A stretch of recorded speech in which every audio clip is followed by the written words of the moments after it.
اللہ باقی کے تمام ناظرین السلام علیکم۔ ہم تہہ دل سے آپ کا خوش آمدید کرتے ہیں۔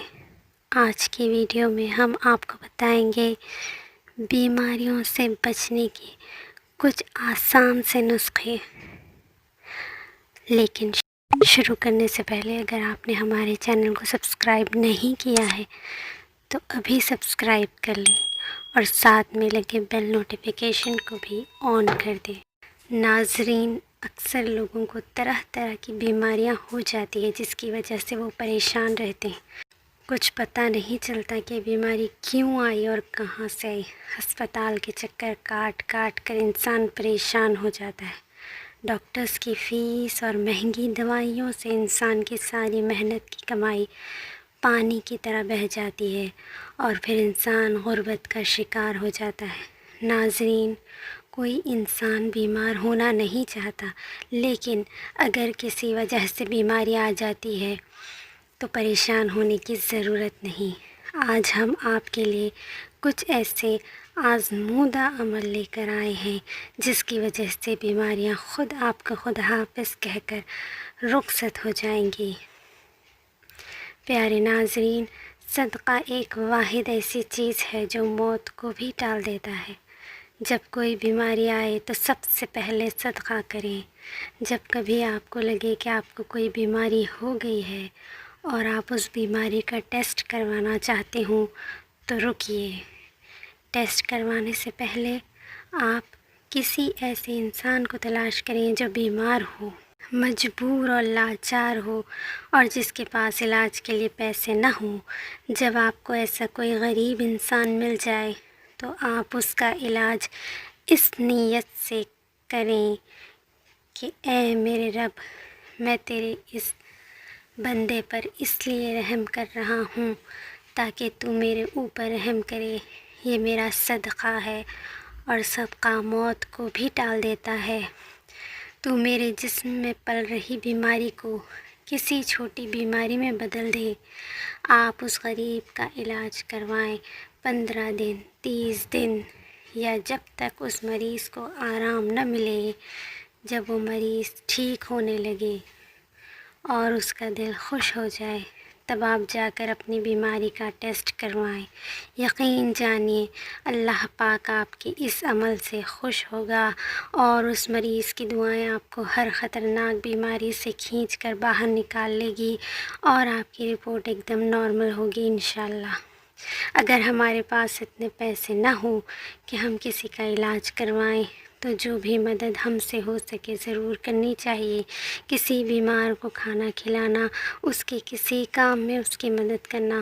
ناظرین، کسی کام کو چھوٹا نہ سمجھیں، ہر وہ کام بڑا ہے جو میرے رب کو پسند آ جائے۔ ناظرین، آپ بازار تو جاتے ہی ہوں گے۔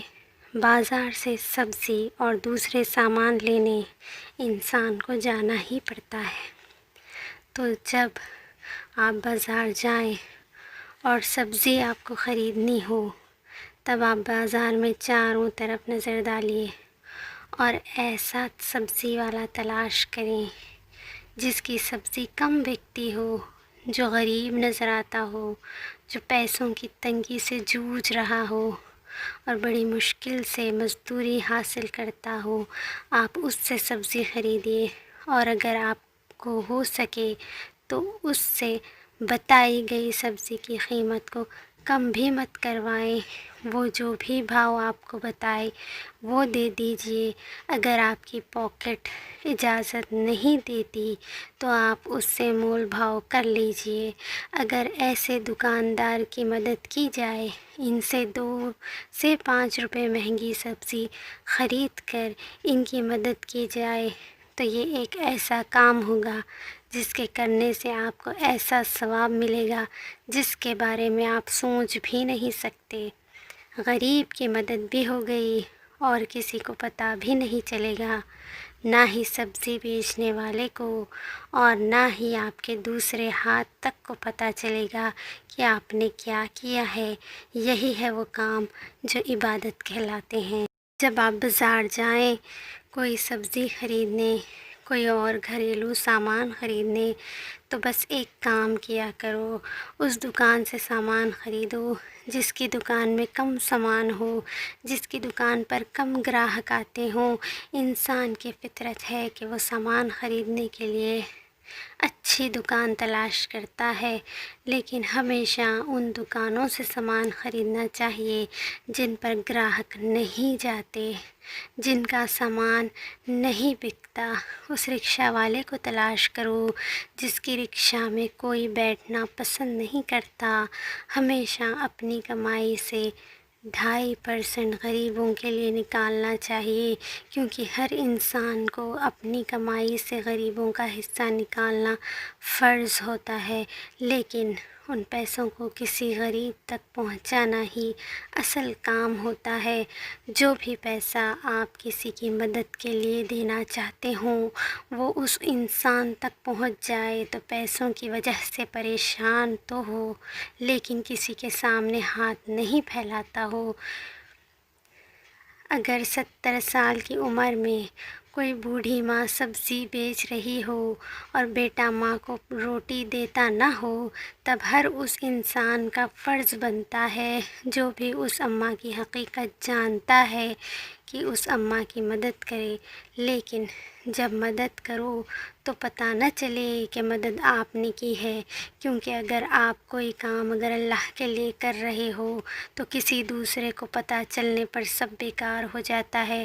جب آپ کوئی بھی کام صرف رب کے لیے چھپا کر کرتے ہو تب رب کو پیار آتا ہے۔ جانتے ہو کیوں؟ کیونکہ وہ جو بھی تم کو آج تک دیتا آیا ہے، کبھی اس رب نے آپ کو پتہ ہی نہیں لگنے دیا کہ وہ کیسے اور کہاں سے دیتا ہے۔ تو چھپا کر مدد کرنا رب کا اپنا کام ہے۔ تو جب کوئی بھی کسی کی مدد صرف یہی سوچ کر کرتا ہے کہ رب کے علاوہ کوئی نہ جان پائے، تو یہ عمل تو خدا کا اپنا عمل ہوا نا۔ بس یہی وجہ ہے کہ اس اللہ کو آپ پر پیار آئے گا ہی۔ لیکن ایک بات یاد رکھو، جب یہ کام کرو تو اپنے مذہب بھول جاؤ۔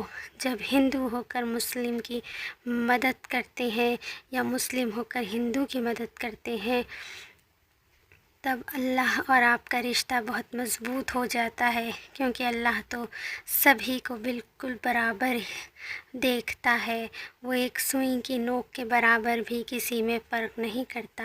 جب کسی بھیانک بیماری کی نشانیاں دکھائی دیں تب آپ کیا کریں گے؟ سب سے پہلے اس انسان کو صدقہ دینا چاہیے، صدقہ کسی غریب کو دینا چاہیے۔ غریب وہ لوگ ہوتے ہیں جو اپنے گھروں میں بھوکے پیاسے تو رہتے ہیں، لیکن کسی کے سامنے اپنا ہاتھ نہیں پھیلاتے، نہ ہی کسی کو ظاہر ہونے دیتے ہیں کہ وہ پریشان ہیں۔ جو لوگ اکثر آپ کو بھیک مانگتے ہوئے نظر آتے ہیں وہ لوگ بھکاری نہیں ہوتے ہیں، نہ ہی ان کو دینے سے کوئی فائدہ ہوتا ہے۔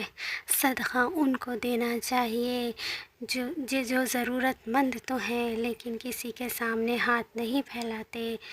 یہ صدقہ انہی لوگوں تک پہنچانا ہے جو اصل میں غریب ہوتے ہیں۔ ایسا کوئی گھر، کوئی فیملی تلاش کرو اور اس فیملی کی مدد کرو۔ آپ نے اکثر دیکھا ہوگا کتا ہمارے گھروں میں آ کر ہماری ڈسٹ بین کو الٹا کر دیتا ہے، یہ ہمارے گھر کی کسی چیز کو الٹ پلٹ کر دیتا ہے اور ہم لوگ یہ جاننا بھی نہیں چاہتے کہ آخر وہ ایسا کر کیوں رہا ہے۔ اصل میں وہ حد سے زیادہ بھوکا ہوتا ہے۔ جب بھوک برداشت سے باہر ہوتی ہے تب کتا گھروں میں گھس کر ڈسٹ بن وغیرہ الٹ دیتا ہے، لیکن افسوس کوئی ایک انسان بھی ان بیچارے بے زبان کی اس حرکت کی وجہ نہیں سمجھنا چاہتا۔ ہر کوئی ڈنڈا لے کر لٹ لے کر ان کے پیچھے بھاگتا ہے۔ ایسے گھر میں پریشانیاں ضرور آتی ہیں۔ آپ ان بے زبانوں کے لیے کھانا تیار کرو اور کھلاؤ صدقہ کرنے کی نیت سے۔ یہ کام وہی انسان اپنے ہاتھ سے کرے اور کھلائے جو بیمار ہے، اور جب صدقہ کرے تو من میں یہی دھیان رکھے کہ اے میرے اللہ، میں اس صدقے کے بدلے میں